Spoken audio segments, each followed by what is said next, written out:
J'ai un grand plaisir de vous partager mes connaissances relatives aux finances personnelles dans le but de vous aider à vous créer vous-même votre fonds d'investissement pour toujours avoir de l'argent à investir dans vos projets parce que nous savons que c'est l'un des problèmes cruciaux que nous, les porteurs de projets en Afrique, nous avons. Trouver de l'argent pour investir, vraiment, ça demande beaucoup de choses. Mais ici, se basant sur les rudiments de la finance qui nous ont été laissés depuis des centaines et des milliers d'années aujourd'hui par l'homme le plus riche de Babylone, le livre que nous sommes en train de parcourir depuis un certain moment. Ça, c'est le troisième direct que nous sommes en train de travailler sur cette question.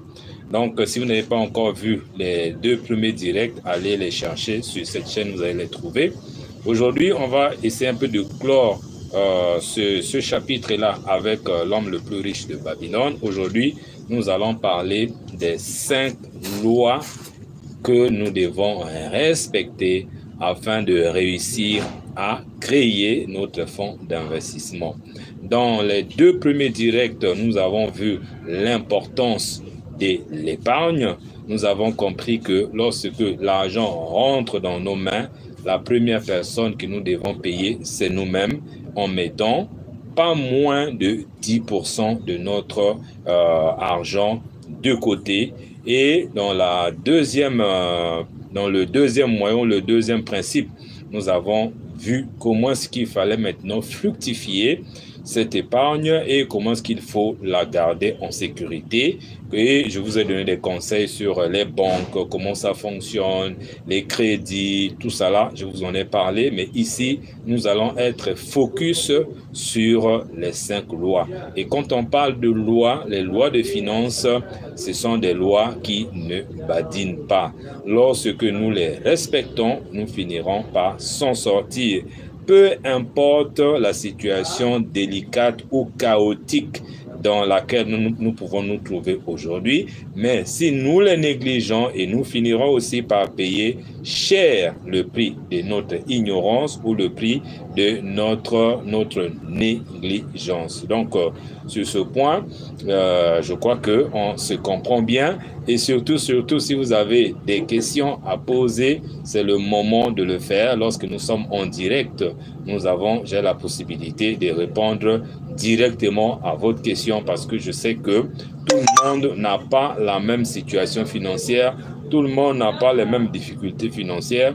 Et dans les directs aussi passés, j'avais insisté sur le fait de prendre très au sérieux la question financière, le fait de prendre très au sérieux la gestion de nos finances, parce que beaucoup de gens se disent que oui, je gagne pas beaucoup et le peu que j'ai, je n'arrive pas à joindre les deux bouts et vous me demandez de faire encore des économies, j'en sire, je ne peux pas m'en sortir. Non, si tu veux, tu pourras. Mais seulement le piège dans lequel beaucoup de gens tombent, c'est qu'ils ne savent pas faire la différence entre les désirs et les besoins.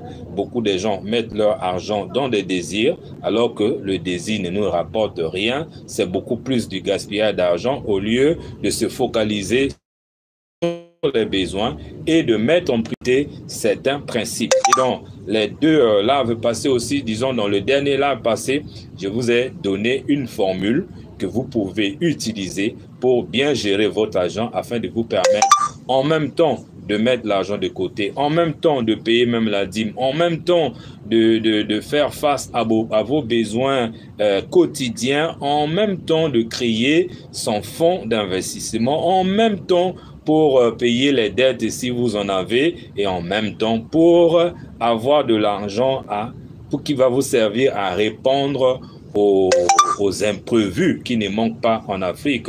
Parce que nous savons que lorsque tu commences à faire rentrer un peu d'argent, il y a des besoins qui peuvent venir ça et là. Et si tu n'es pas très rigoureux, si tu n'as pas un plan de gestion de tes revenus que tu respectes coûte que coûte, alors là, tu vas vraiment commencer aujourd'hui et demain, ça sera une autre histoire. Et je vous ai aussi dit qu'il faut vraiment serrer la ceinture. Lorsque on s'engage à améliorer ses finances, c'est une décision qui est noble, mais c'est une décision qui est aussi difficile à tenir. Donc, je ne vais pas vous mentir pour vous dire que le tout va se passer comme sur les roulettes. Non, c'est une décision que vous avez prise, mais que vous avez intérêt à respecter.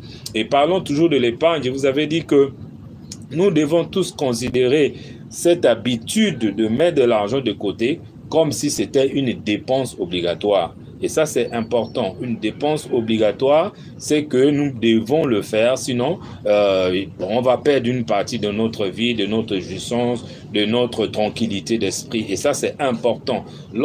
Et surtout lorsqu'on se lance dans les affaires, les amis. Même déjà en tant qu'être humain dans la société, si vous n'avez pas une certaine assurance d'avoir quelque chose quelque part, un peu d'argent quelque part, qui peut vous aider à subvenir à vos besoins, voire même à faire face à certains imprévus, vous ne serez pas tranquille.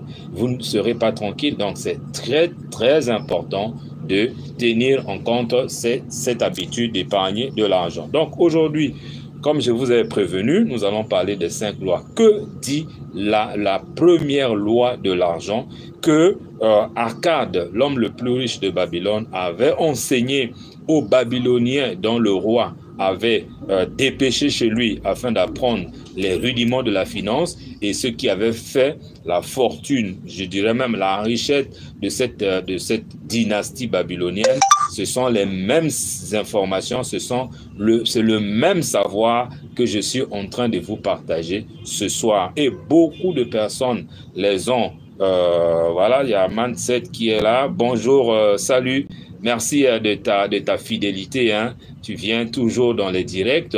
Et je crois que tu commences déjà à avoir les premiers résultats. Manset, dis-nous, est-ce que tu as commencé déjà à épargner au moins 10% de tes revenus depuis que tu as commencé à me suivre? Parce que ça, c'est très, très important. Écouter, c'est une chose, mais pratiquer, c'est encore mieux. Sinon, ça va rester de l'information et chaque information qui n'est pas capitalisée n'est pas utile. Donc, dis-moi déjà, est-ce que tu as commencé à épargner ton argent et ça me fera plaisir. Est-ce que si tu en parles aussi à d'autres personnes dans ton environnement, ça me fera aussi plaisir. En attendant, donc je disais, les mêmes lois, les mêmes principes qui ont fait que Babylone devienne une nation puissante. Les mêmes principes qui font qu'aujourd'hui, il y a des gens qui gagnent 97% de l'argent du monde, alors que les 97%, disons, 2% des gens qui sont sur la terre, disons 3% des gens qui sont sur la terre, qui gagnent 97% de l'argent du monde, alors que 97% des personnes sur la terre sont là en train de se bagarrer pour gagner les 3% restants. C'est ça la triste réalité. Qu'est-ce qui fait la différence? Hier, vous aviez vos idées à vous, hein, les idées, bon, qui sont peut-être vraies ou qui ne sont pas vraies, on ne sait jamais. Ok, thank you, Kingdom Success qui est là. Bonjour, cher ami. Alors, mais ici, les choses que je suis en train de vous dévoiler ici, vous pouvez peut-être les lire hein, dans les livres ou encore suivre dans des vidéos sur YouTube, mais vous ne pouvez peut-être pas avoir une certaine adaptation dans la réalité africaine, dans le contexte de nos projets. Et c'est ça la lourde responsabilité que j'ai, parce que moi j'ai la capacité de mieux comprendre certaines choses et vous partager cette chose-là dans un langage clair, dans un langage facile et pratique qui peut vous permettre de mieux vous en sortir. Alors la première loi, c'est que l'or ou encore l'argent vient volontiers en quantité toujours plus importante à l'homme qui met de côté non moins du 10e de ses gains pour créer un bien en prévision de son avenir et celui de sa famille. Je vais reprendre la lecture de cette phrase qui est la première loi de finance et surtout quand on parle des finances personnelles, qui doit nous conduire, nous tous, qui doit nous inspirer et qui doit être quelque chose sur laquelle nous devons réfléchir chaque jour, chaque semaine, nous devons travailler là-dessus. Je reprends la lecture. L'argent vient volontiers et en quantité toujours plus abondante à l'homme ou la femme qui met 10% de son argent de côté pour son projet futur et pour sa famille. Qu'est-ce que ça veut dire? Je crois que la Bible nous en parle aussi dans un verset que j'adore bien. À celui qui a, on ajoutera. À celui qui n'a pas, on ôtera même ce qu'il a. Ce sont les lois. Peut-être que moi, je n'ai pas de mots pour expliquer tout le mécanisme qui se passe dans l'univers ou encore que Dieu utilise pour faire fonctionner cette loi qui dit que lorsque on met de côté au moins 10% de notre argent, c'est comme un flot d'abondance que nous venons là de déclencher. C'est ce que ça signifie. L'argent vient volontiers. Donc, c'est maintenant vous qui allez attirer l'argent dont vous avez besoin. Pourquoi? Parce que vous avez respecté la loi que j'appellerais la loi de l'attraction de l'argent, si je peux appeler ça comme ça. Là, c'est pas toi qui iras chercher, mais c'est l'argent qui viendra vers toi dès que tu commences à mettre au moins 10% de tes revenus de côté. Et ça, c'est une très bonne nouvelle, les amis. Vous voyez que là, je ne vous parle même pas de projet, je ne vous parle même pas d'investissement. Arcade ne nous parle même pas de l'investissement. Et quand il parle comme ça, il sait de quoi il parle. Parce que lui, c'est sa vie. Il était l'homme le plus riche de Babylone. Et c'est reconnu jusqu'à ce jour qu'il l'était. Le roi l'a reconnu. Mais lui, il avait compris cette loi. Et il a commencé à mettre de côté son argent. Et effectivement, il s'est retrouvé fortuné. C'est tellement simple que tout le monde devait au moins tester. Moi, je ne vous demande pas de me croire sur parole. Mais prenez ce que je vous dis, testez quand même. Et voyez ce que ça donne. Mindset, j'attends ta réponse. Est-ce que j'ai l'impression que tu n'as pas commencé à appliquer cette loi? Mais si tu l'as pas fait pendant les jours passés, rattrape-toi aujourd'hui avant qu'il ne soit trop tard. Excusez-moi. Je prends un coup. Et ça, c'est très important. Je reprends. Parce que ça va nous éviter les plaintes inutiles. Non, c'est le gouvernement. Non, c'est les parents qui ne m'ont pas bien orienté. Non, c'est le système éducatif qui a fait ceci.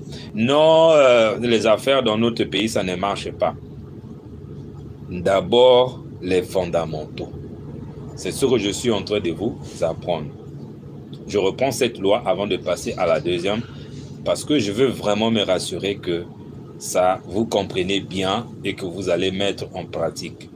L'argent vient volontiers et en quantité suffisante à la femme ou à l'homme qui met de côté au moins 10% de tout ce que lui il gagne pour investir dans son projet et pour sa famille.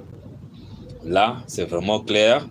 Il n'y a plus rien à dire. Vous avez compris. Et si vous n'avez pas compris, vous pouvez me poser directement la question.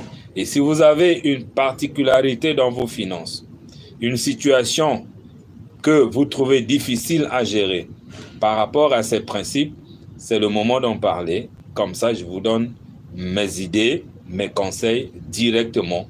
Et je crois que ça va vous aider. Passons maintenant à la deuxième loi de l'argent.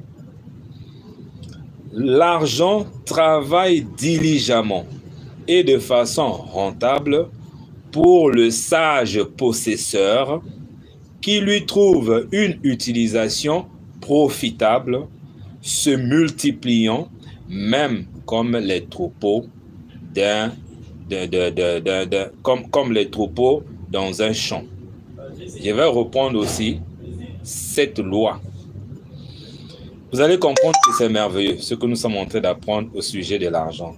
C'est différent de tout ce que nous avons appris jusqu'à ce jour. Nous avons blâmé l'argent, nous avons blâmé la richesse, les religions nous ont enseigné, tout ça là c'est bon, mais les choses les plus essentielles, basées sur les découvertes et les expérimentations des gens qui ont vécu sur cette planète avant nous, ça c'est très important, là il n'y a pas de prix. Je reprends, l'argent travaille diligemment et de façon rentable pour le sage possesseur qui lui trouve une utilisation profitable, se multipliant même comme les troupeaux dans un champ. On parle de sage possesseur.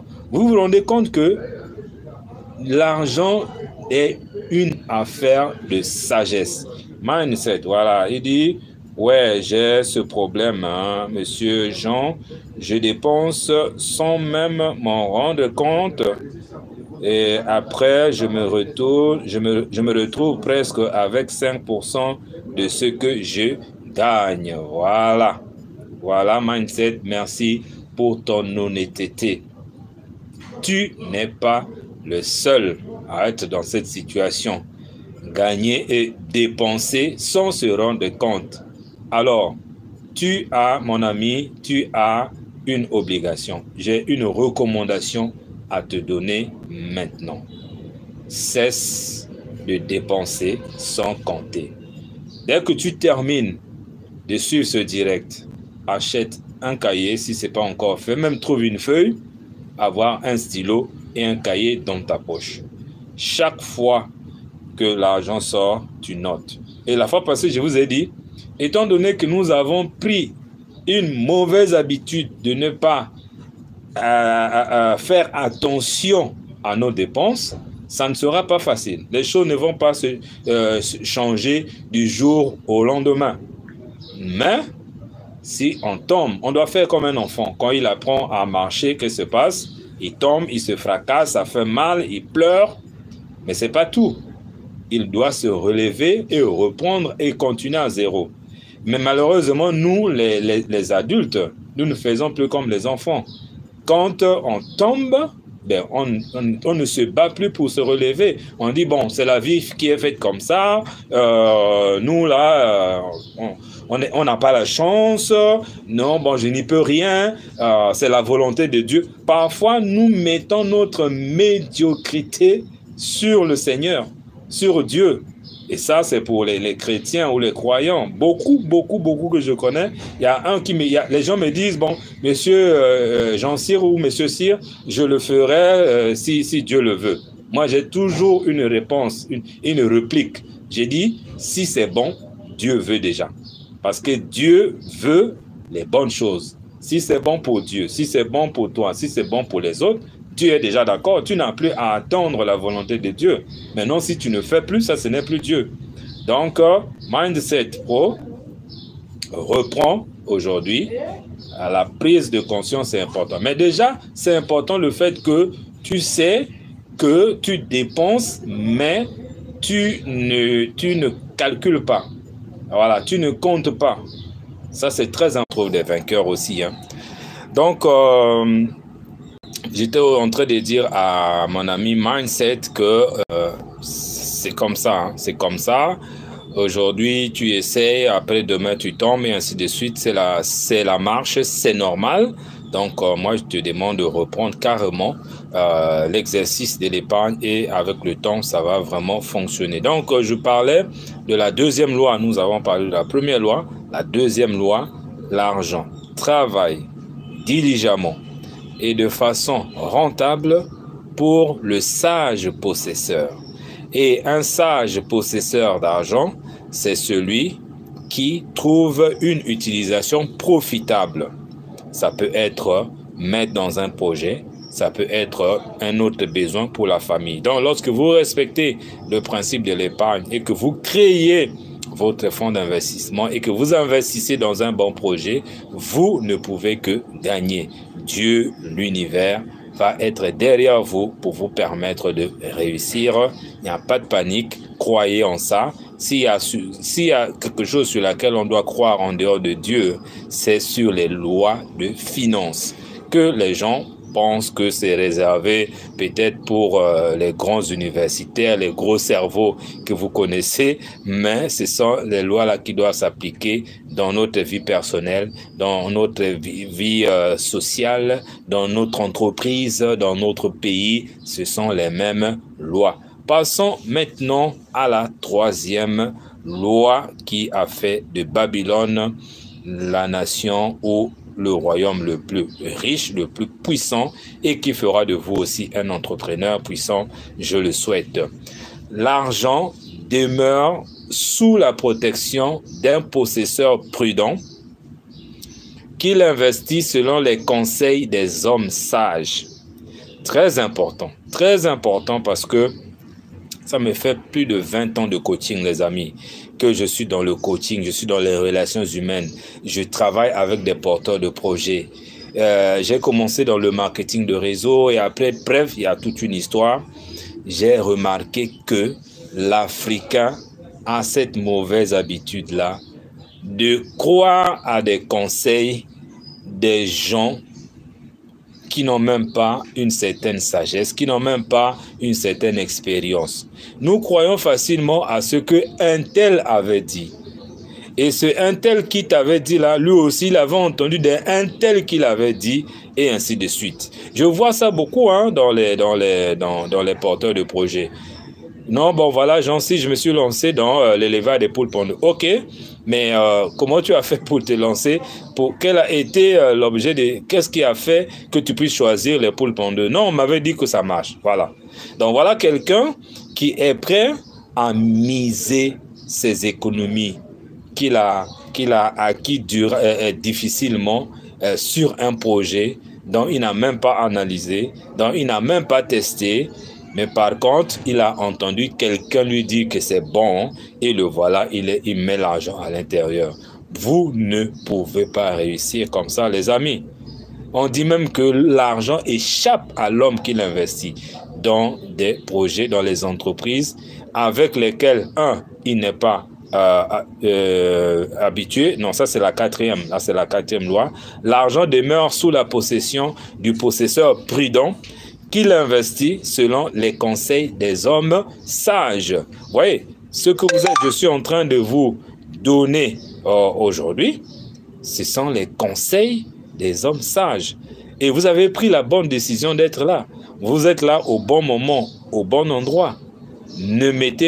N'investissez pas votre argent dans un projet dont vous n'avez pas testé ou la personne qui vous propose n'a pas eu de bons résultats. Voilà, comment je puis te contacter en privé? Ok, ça c'est Ania, je crois que c'est ça. Mon numéro c'est le 00242 06 652 52 49. 00242 06 652 52 49, c'est mon numéro privé direct. Donc m'envoyer, c'est sur WhatsApp. Parfois les gens ont des difficultés à me joindre sur WhatsApp, mais peut-être parce qu'il y a beaucoup de discussions, je reçois beaucoup de discussions, beaucoup d'appels, ainsi de suite, mais il faut insister, c'est mon numéro WhatsApp. D'ailleurs, je n'ai qu'un seul numéro WhatsApp. Bon, j'ai un deuxième numéro, mais WhatsApp Business, mais je fonctionne beaucoup plus sur WhatsApp ordinaire. Donc, vous m'envoyez. Je reprends, pour ceux qui n'ont pas bien noté, 00242 06 652 52 49. Donc, l'argent, je reviens là-dessus sur la troisième loi. L'argent demeure sous la possession sous la protection d'un possesseur prudent. Et un possesseur prudent, c'est quelqu'un qui investit selon les conseils des sages. Je vais vous donner un exemple d'un conseil que j'avais reçu d'un sage et qui m'a sauvé la vie pour ce qui concerne le mariage. Je me suis marié aujourd'hui 15 ans en arrière déjà et aujourd'hui j'ai pas de soucis avec mon épouse et tout ça là. Les questions financières, on n'a pas trop de souffrance et tout ça là. Mais je vais vous raconter cette petite histoire pour appuyer. Ok, je vais Ngoma qui dit bonjour monsieur Jean-Cyr. Bonjour monsieur Ngoma, comment tu vas? Pose-moi tes questions si tu as des questions par rapport à ce que nous sommes en train de voir sur cette question d'argent, parce que oui, on n'en parle pas assez, alors que c'est un sujet qui doit être là, qu'on doit regarder de plus près, parce qu'il y a beaucoup de choses qui nous échappent. Donc, monsieur Ngoma, si tu as suivi depuis le début ou si tu viens d'arriver, sois attentif par rapport à des conseils que je suis en train de donner ici et pose tes questions. Donc, ce sage-là m'avait dit, c'est lorsque je m'apprêtais à me marier. Mais je n'avais pas d'argent. Je n'avais pas d'argent, mais je voulais quand même me marier. Comment faire? Alors, un frère de l'église, mais vraiment sage, je vous partage cette pépite d'or. Peut-être que ça peut vous aider aussi, même pour créer votre fonds d'investissement. D'ailleurs, pas peut-être, je vous recommande cette technique ou cette leçon de sagesse pour créer votre fonds d'investissement.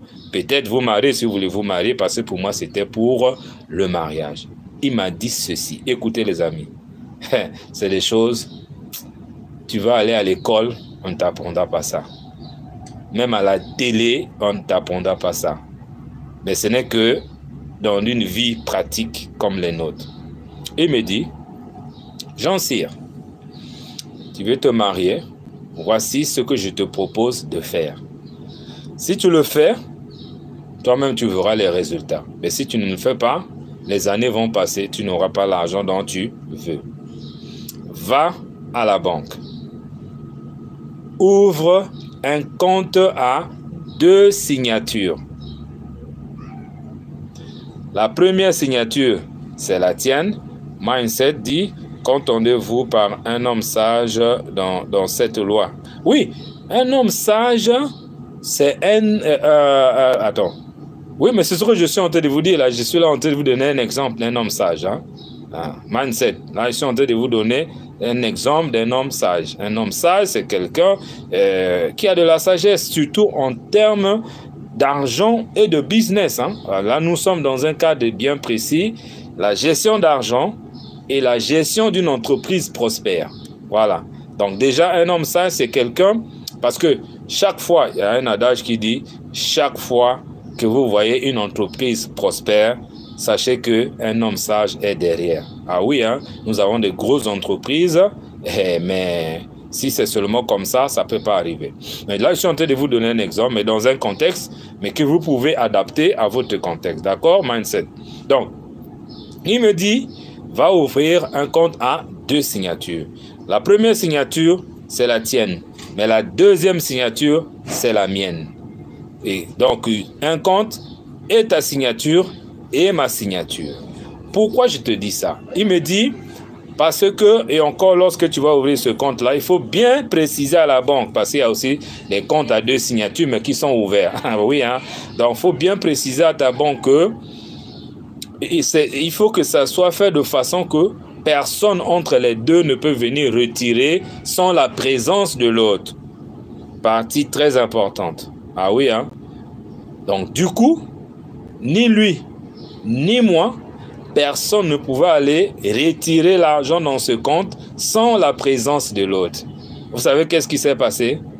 Je ne faisais que mettre de l'argent jusqu'à ce qu'on est allé retirer le jour où j'avais reçu déjà la liste de la dot et que je devais maintenant aller doter.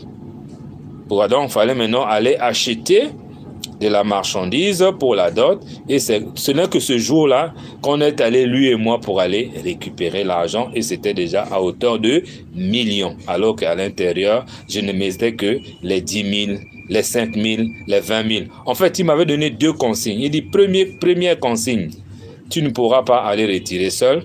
Deuxième consigne, va demander à la banque quel est le montant minimum qui est acceptable là-bas que tu peux mettre en tant qu'épargne. Le montant minimum. Je suis allé, on m'a dit, même 5 000 ou encore même 2 000 on peut mettre. Il dit d'accord. Le jour où tu as un petit 2 000 qui traîne un peu là, ne traîne pas mon ami. cours vite à les déposer dans ce compte-là. Donc, 2 conseils importants de sagesse. Ça, c'est une sagesse. Franchement, mindset, toi qui as demandé, la sagesse, c'est quoi? Exactement. Ça, là, on n'apprend pas ça dans les écoles. Bon, je ne sais pas. Hein. Peut-être, hein, oui, peut-être vous, certaines personnes. Mais moi, je n'ai jamais appris ça nulle part, sinon que chez lui. Là-haut, il m'a dit ça. 2 signatures, et tu verses n'importe quel montant. Ne pense pas que parce qu'il y a d'autres personnes qui pourront se dire, bon, je ne vais pas quand même aller déposer 2000 francs à la banque. Faux et archi faux. Parce que n'oubliez pas, ici, il est question de se faire de bonnes habitudes. C'est une question d'habitude d'abord. Parce que lorsque la sauce va donner, vous avez déjà l'habitude, vous allez continuer à le faire. Mindset, tu as compris cette sagesse? Faites la même chose. Il y a 11 personnes qui sont en ligne en ce moment ou celles qui suivront la vidéo après. Les amis, conseil de sage, c'est ce que je viens de vous donner là. Faites-le. Allez ouvrir un compte de toutes les façons. Dans les directs passés, je vous avais dit, l'argent. Qui? Ah oui, monsieur. Ok, mindset, d'accord, bravo. Félicitations, je sais que tu vas appliquer. L'argent qui ne se multiplie pas finit par disparaître. Et l'argent qui est mal, qui n'est pas protégé finit aussi par disparaître. Tout ça là, ce sont des lois. Tout ça là, ce sont des lois. L'oncle n'a rien à voir là-dedans. Parce qu'on est en Afrique, hein? Il y en a qui peuvent dire, c'est l'oncle qui m'a maudit. L'oncle n'a rien à voir là-dedans. Si tu ne respectes pas, c'est toi-même qui es en train de te maudire. Dieu n'a rien à voir là-dedans. Dieu nous a donné la possibilité de gagner et d'épargner. Le reste du travail, c'est à nous de faire. Dieu a mis des lois.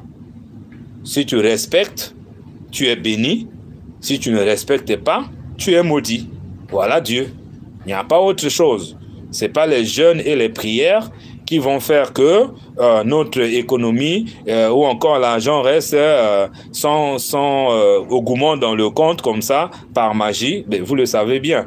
Ici, on n'enseigne pas la magie. Ici, on enseigne la vraie vie. On enseigne des lois, des principes, des notions de sagesse qui sont vraies et que tout le monde peut utiliser et qui peut donner les résultats dont chacun de nous a besoin. Donc là aussi, nous aurons des directs sur le développement personnel afin de faire exploser les barrières mentales et émotionnelles que nous avons en Afrique vis-à-vis de l'argent. Ça aussi, c'est un souci. Ah oui, ça j'ai découvert ces 2 gros problèmes là en Afrique. Un problème de mauvaise gestion des finances personnelles d'abord et un problème d'attitude mentale qui n'est pas correcte vis-à-vis de l'argent, vis-à-vis même de la réussite, de l'entrepreneuriat. Bref, nous y arriverons. J'ai décidé de vous faire au moins un live tous les 2 jours. Je pense que je vais respecter ce pari. Je pense que là, c'est vraiment clair. Passons maintenant à la 5e loi. L'argent échappe à l'homme qui l'investit sans but dans les entreprises avec lesquelles il n'est pas familier. Ah oui, hein? Vous comprenez pourquoi les banques ne prêtent pas à des gens qui dépensent, qui démarrent dans le business. Je reprends la lecture de cette loi. L'argent échappe à l'homme qui l'investit sans but dans des entreprises avec lesquelles il n'est pas familier ou qui ne sont pas approuvées par ceux qui connaissent la façon d'utiliser l'argent. Ah, c'est les grandes leçons ici. Hein? On aura peut-être, il faut qu'on prenne le temps d'y revenir. L'argent va s'échapper entre ta main. Si tu investis dans les entreprises dont tu n'es pas familier, c'est la raison pour laquelle moi je crois au principe de commencer petit tout en visant grand. Voilà. Je suis clair, hein? Commencer petit, mais tout en visant grand. Parce que ne pas viser grand, c'est aussi un autre problème.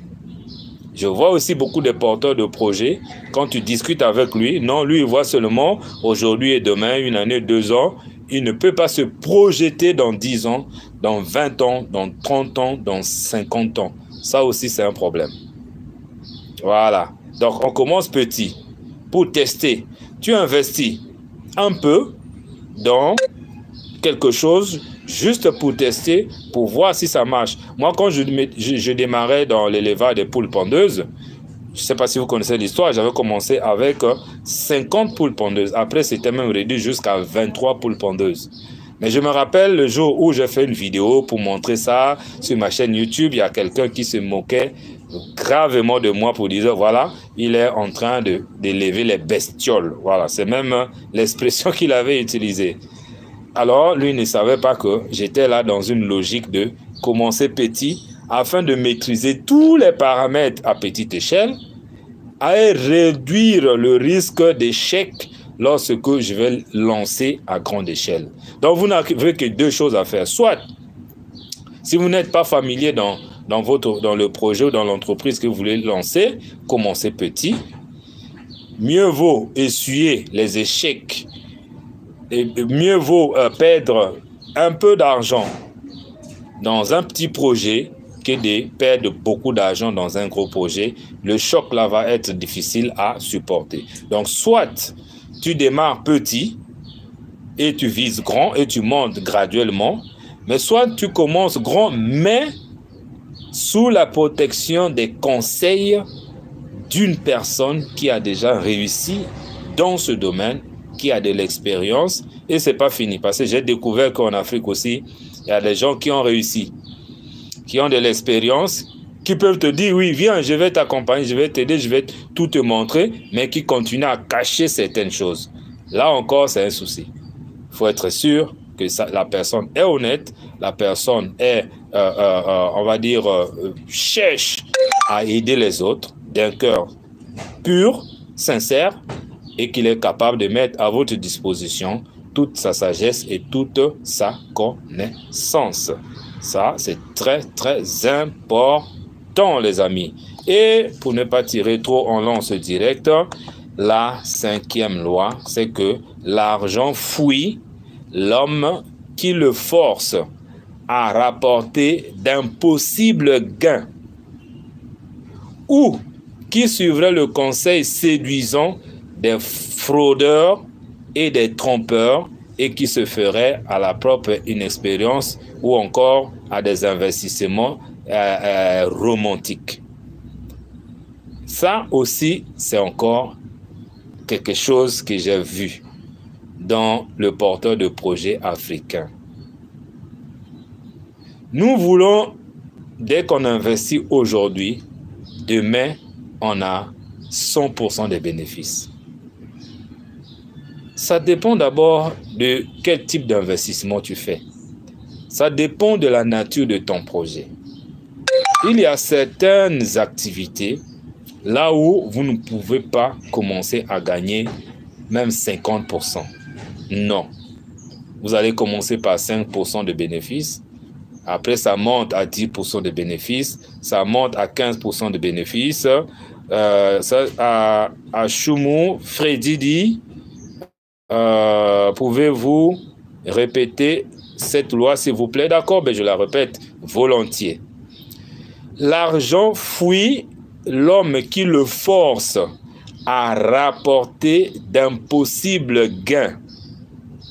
Il y a une deuxième partie et une troisième partie, mais je commence d'abord par là. L'argent fuit l'homme qui le force à rapporter d'impossibles gains. C'est ce que je suis en train d'expliquer là. Voilà, tu veux déjà gagner 100% alors que c'est impossible. Et c'est pas fini. Ou qui suivrait le conseil séduisant des fraudeurs et des trompeurs. Donc, l'argent fuit. Vous voyez, hein, le mot ou le verbe qu'on est en train d'utiliser là, ça va te fuir. L'argent va te fuir. L'argent fuit l'homme qui le force à rapporter d'impossibles gains ou qui suit les conseils séduisants des fraudeurs et des trompeurs, ou encore qui se fie à sa propre inexpérience et à ses désirs romantiques d'investissement. Je vais répéter hein, pour Freddy et pour tout le monde. L'argent fuit la personne qui le force à rapporter des gains, mais qui sont impossibles. Des gains impossibles. Vous investissez, par exemple, 1 million, vous voulez gagner aussi 1 million. Je dis que ça dépend aussi des business. Mais dans l'agriculture, ce n'est pas évident déjà pour tout vous dire. Hein. Voilà, tu investis 1 million, tu gagnes 1 million de bénéfices, ce n'est pas évident. Je ne sais pas quel miracle que vous allez faire. Là, c'est un cas concret. Si c'est ça que vous cherchez, laissez tomber. Si quelqu'un vous dit ça aussi, vous trompe. Voilà. Donc, l'argent va te fuir à ces moments-là. Donc, l'argent fuit tout ce qui le force à rapporter des gains, mais qui sont impossibles, ou qui suit les conseils séduisants des fraudeurs ou des trompeurs. Ils sont nombreux. Ils vont vous séduire pour dire que, oula, ça gagne beaucoup. Moi, je connais des gens, lui-même, il se dit qu'il gagne beaucoup. Et il te pousse à mettre de l'argent dedans. Mais quand tu l'écoutes, tu les questionnes, tu vérifies, tu te rends compte qu'ils galèrent. Ils ne gagnent pas grand-chose. Il y en a qui se trompent eux-mêmes. Ou encore, pour l'argent fuit les gens qui se fient à leur propre inexpérience. Voilà. Tu n'es pas expérimenté, tu n'as pas testé, mais tu crois dur comme cuir que ça va marcher et tu mets tout ton argent dedans. Et à ces désirs romantiques d'investissement. Voilà. C'est ça les désirs romantiques d'investissement. C'est vrai, dans l'agriculture, on peut devenir millionnaire, voire milliardaire. C'est clair. D'ailleurs, moi j'ai un plan. Si vous voulez, je vous le partagerai. Comment en 5 ans devenir millionnaire, c'est-à-dire gagner au moins 100 millions de francs CFA par année, minimum, seulement avec l'élevage des poules pondeuses. Ça, c'est clair, c'est vrai. Mais c'est au bout de 5 ans. Si tu travailles fort, si tu mets de l'investissement, tu investis temps, argent, énergie, volonté, dynamisme, perspicacité, engagement, tout ça là, au bout de 5 ans, tu peux gagner 100 millions par année. Ça, c'est clair. Ça, c'est pas un désir romantique. C'est vrai, c'est ambitieux, oui. Mais si on met tout dedans, ça va se réaliser. Mais par contre, si vous voulez avoir 100 millions par année au bout de 2 ans, ça frôle les désirs romantiques d'investissement. Je crois que là, vraiment, vous avez compris. Et c'était la 5e loi, donc la dernière loi. Je vais faire un récapitulatif. Je vais les lire, les 5 lois, avant de vous laisser partir, à moins qu'il y ait quelqu'un qui a une question ou préoccupation particulière. Loi numéro 1. L'argent vient volontiers et en quantité toujours plus importante à l'homme qui met de côté non moins de 10% de ses gains pour créer une activité pour son avenir. Pas moins de 10%, les amis. N'allez pas. Je sais, et j'ai appris ça aussi dans mes formations. Quelqu'un qui peut tout faire pour essayer de mettre 10% de côté, mais il n'arrive pas. Ça se comprend. Si tu as tout fait et que tu n'arrives pas à mettre 10% de côté, alors mets au moins 8%. Et si jusque-là, 8%, ça ne marche pas, mets 5%, mon ami. Mets 2%, mon ami. Mais jamais 0%. Claro? Super. Deuxième loi. L'argent travaille diligemment et de façon rentable pour le sage possesseur qui le trouve une utilisation profitable, se multipliant même comme les troupeaux dans un champ. Ça, c'est la deuxième loi. Je ne fais que des rappels. La troisième loi, l'argent demeure sous la possession, sous la protection du possesseur prudent, qu'il investit selon les conseils des hommes sages. La quatrième loi, l'argent échappe à l'homme qui l'investit sans but dans des entreprises avec lesquelles il n'est pas familier ou qui ne sont pas approuvées par ceux qui connaissent la façon d'utiliser l'argent. Et la dernière loi, l'argent fuit l'homme qui le force à rapporter d'impossibles gains ou qui suit le conseil des fraudeurs ou des trompeurs ou des séduisants ou encore qui se fie à sa propre inexpérience et à ses désirs romantiques d'investissement. Merci vraiment d'avoir été la nôtre ou le nôtre ce jour. Nous allons nous retrouver dans 2 jours. Je vous ai promis, hein, un jour sur 2, je suis avec vous pour des directs, pour des nouvelles, les nouveaux sujets. Ça va être soit autour de l'argent, soit autour des investissements, soit autour du développement personnel. Et je verrai si on pourra ajouter carnet rose, le mariage, comment attirer l'âme sœur, comment vivre un couple épanoui, enrichissant. Vous voyez, aujourd'hui, le taux de divorce, les problèmes dans des foyers, franchement, ça ne devait pas exister. Donc là, nous allons voir tout ça là. Il y a Ouattara ici qui me fait un coucou là-bas. Merci. Merci d'être avec nous. On se retrouve. Alors, il y a Mindset qui dit un immense plaisir de vous écouter, augmenter nos connaissances. Très bien, Mindset, merci. On se retrouve donc dans 2 jours pour un prochain direct. Je ferai le choix et je vais vous préparer encore une très belle surprise.